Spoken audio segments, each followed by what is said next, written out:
And welcome back. Time now to talk politics. I'm joined by Republican strategist, radio talk show host Alice Stewart, Democratic strategist, talk business blogger Michael Cook of Cook's Outlook, Scott Inman, KATV anchorman.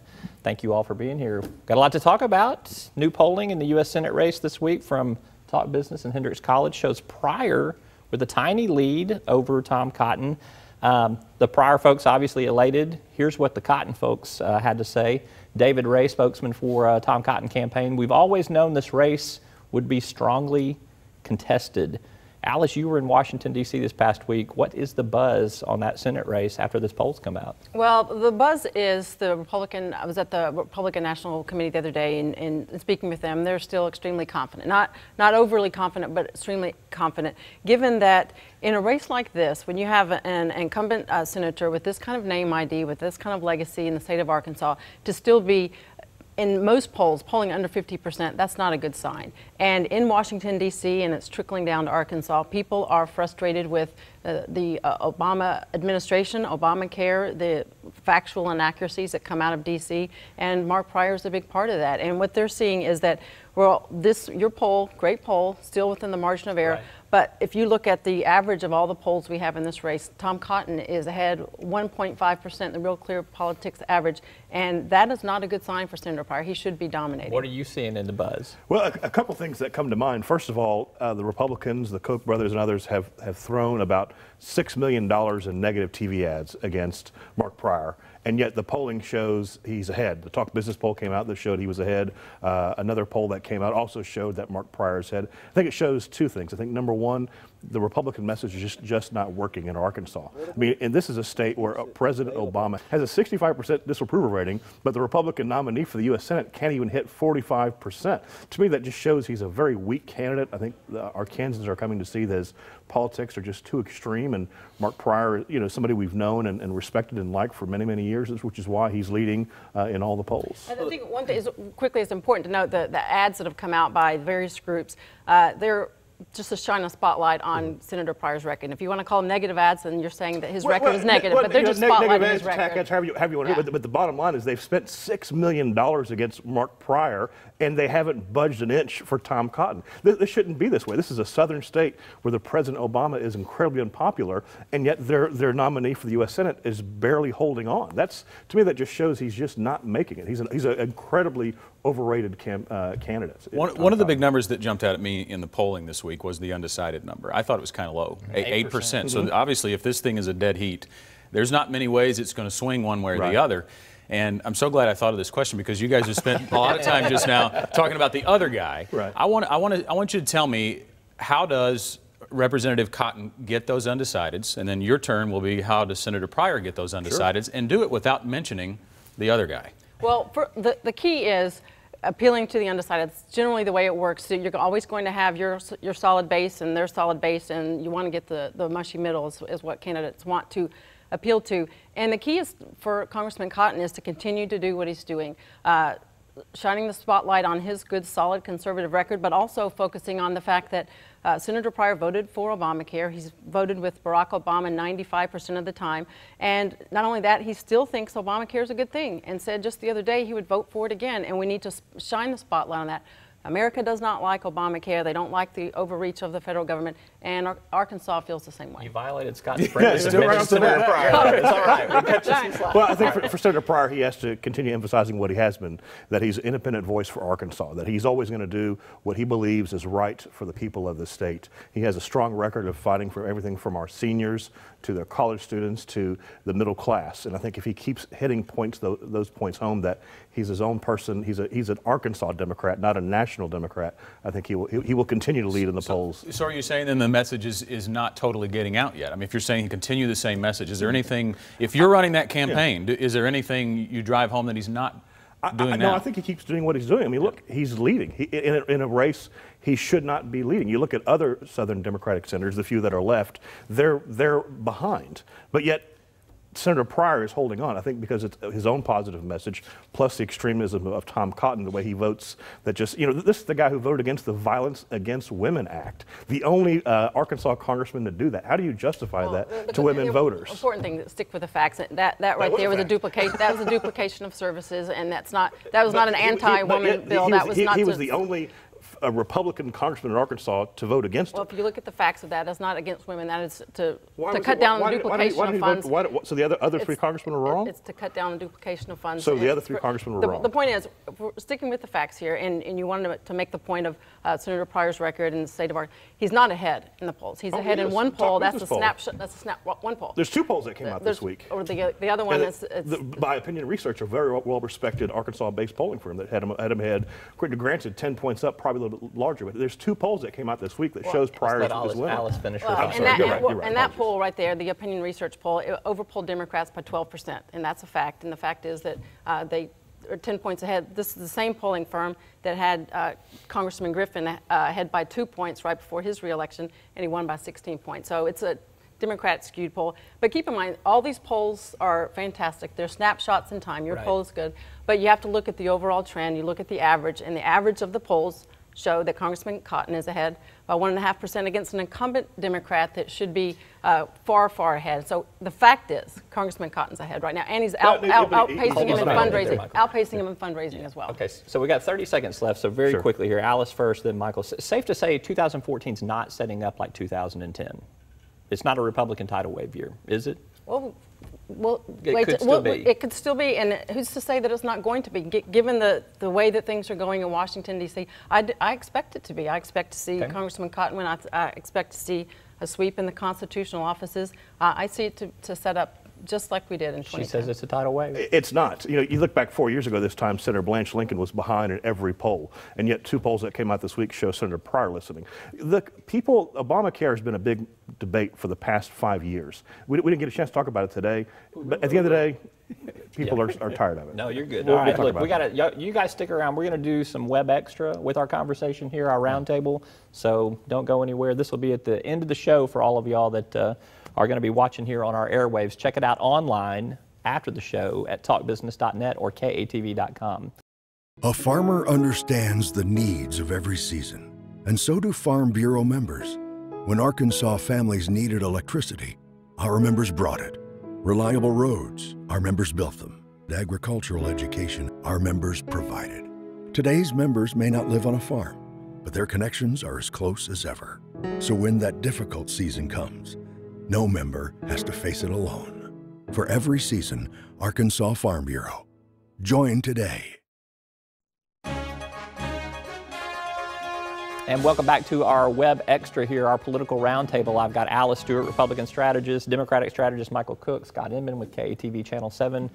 We had a lot to talk about on the airwaves. Yeah. We're unlimited on our time now. We can go on for the next 3 hours. So, let it stretch now. All right, Scott. We haven't even pick up where we were. We haven't even talked about the governor's race yet. But I believe we do have a graphic here from one of your columns earlier. Was it this week? It was this week? Yep. Let's see if we can put that up there. There we go. It says Obamacare won't be quite as unpopular as it has been. Maybe only a few more points less in unpopularity, but that small change could have major implications in the U.S. Senate race. When you go back to the fall and the problems with the rollout of the website, and now the White House hailing 7.5 million signups, where does the public perception of the federal health care law go over the next 6 months, and how connected is it to the way the Senate race plays out? Well, a few things. First of all, Obamacare is not popular in Arkansas, and it's going to still be unpopular in November. That's not going to change. But what has happened is Arkansans see, look, 7 million people across the country are now on Obamacare. They know enough to know that these people are not going to be kicked off Obamacare. They're starting to key into the fact, okay, these people are on the program, we can't kick them off, it's here to stay. Coupled with that, Arkansas has the private option, which Democrats, Republicans came together and came up with a good plan to take some lemons and make some lemonade and get low-income Arkansans good health care. Finally, I think people are just tired of talking about it. It's been 5 years since this thing first came up, and now people who have health insurance are like, let's talk about something else. What else do Republicans have to offer? What is other plans that they want to fight for? Democratic wishful thinking, Well, of course, they want to pivot and want to talk about something else, understandably. But keep in mind, it's 7.5 million people have signed up. That does not mean they have enrolled. We don't have any of the facts and figures as to how many people have paid, how many are the younger people, which will help pay for this. And the key thing, Scott, as we get closer to November, is keep in mind they've delayed some of the enrollment period, and insurance companies are waiting to set their costs until we get closer to the election day, it's actually going to be in December, people are going to start hearing, oh my gosh, my premiums are going to go up, my deductibles are going to go up. And that's all going to slam people in the face as we get closer to election time. So it's not going away. People are not going to stop talking about it because the sticker shock of it is going to hit us. They're trying to do it right after the election, but people aren't stupid. They're going to see what's going to happen, and that's going to have a detrimental impact to Senator Pryor, who voted for it and still thinks it's a success story. Healthcare has been the winning issue for this healthcare reform law has been the winning issue for Republicans for the last 2 cycles, particularly in Arkansas. Mm-hmm. I mean, it is anybody will tell you that. I mean, that sure. and President Obama's attachment to it. Has the private option softened or blunted some of that, though? I mean, does it take away a major weapon that the Republicans have had against Democrats in some of these races? Will it be used against them in that way, do you think? How do you see that? And not in the U.S. Senate race, simply because they're two completely Maybe separate some of things. the other state races, though. I mean, no, I think it does flow into the Senate race and the governor's race. I mean, at the end of the day, the private option exists because of money made available by Obamacare. So Arkansans, Arkansas leaders are able to take what monies they had and create a good plan. So that does, we're on track, to have almost 200,000 by the end of the year on private option, give or optimistic, take. Projections. But sure. they're on projections right now. What that tells Arkansans, at least here in Arkansas, it's working, and that it's helping people who need help. Now it's still kind of early to say it's working. I mean, we're not track. even. We're not. It's yeah, we're on track. The first of the year. It's a little difficult, one breath to say Obamacare is not good and people don't like it, and then turn around. And I get the private option taking, a bad situation, trying to make something good out of it. But it's difficult to say Obamacare was bad, but private option is great, and that's going to help turn the tide for a lot of these candidates. And keep in mind, we wouldn't have Obamacare if Mike Ross hadn't voted out of committee, and certainly Senator Pryor hadn't voted it to approve it. But don't forget, Mike Ross voted against it on the floor and voted to repeal it. So yeah. I want to ask a culture question. This is kind of going to feel like in left field, but sure. Your former boss, Mike Huckabee, right. was giving a speech this week and reaffirmed his position against gay marriage. No big surprise that he would do that. However, it seems almost daily we're doing a story in the news about a state ban being overturned by a judge, or Republicans coming out and saying they've now switched their stance and are now for gay marriage. From a federal sense, and maybe even the Senate race at some point, does that become an issue for Republicans that they can't win on now if they continue to be against gay marriage? No. When it comes to issues, the social issues, and specifically this one, it's vital for candidates that have taken a position on traditional marriage. This is a pro-traditional marriage position, to stand your grounds and stay true to your core convictions. If you change on a core conviction, you have a serious problem, because voters, specifically conservative voters in the faith-based community, they want to elect someone, nominate and stand behind someone. They know if you're a pro-faith, pro-family, pro-life today, you're going to be that tomorrow and the next day and the next day. And if you flip on something as critical as traditional marriage, you're going to lose a lot of your base. And conservatives can't afford to do that. Then why are so many doing it? I mean, not the solid faith-based social conservative candidates are not doing it. Granted, okay. When it goes to the states and people have the opportunity to vote, you're going to have people like Barack Obama that say, I've had a change of heart. That's different than solid, hardcore conservative candidates that are faith-based. I know here in Arkansas, our polling's consistently showed it's still a 2-to-1 state that's opposed to same-sex marriage. So, I mean, I don't see it changing at the state house level right. Or in Arkansas through any type of initiative either. Let's talk about, we didn't get into another skirmish that happened this week with the Pryor and the Cotton campaign. Cotton releases information that shows that an ethics complaint filed against him last year was dismissed. He gets a new ethics complaint filed against him this year that seems to be somewhat dubious, is going to be my description of it. I mean, you could certainly make arguments both ways, but there's plenty of holes in the argument too.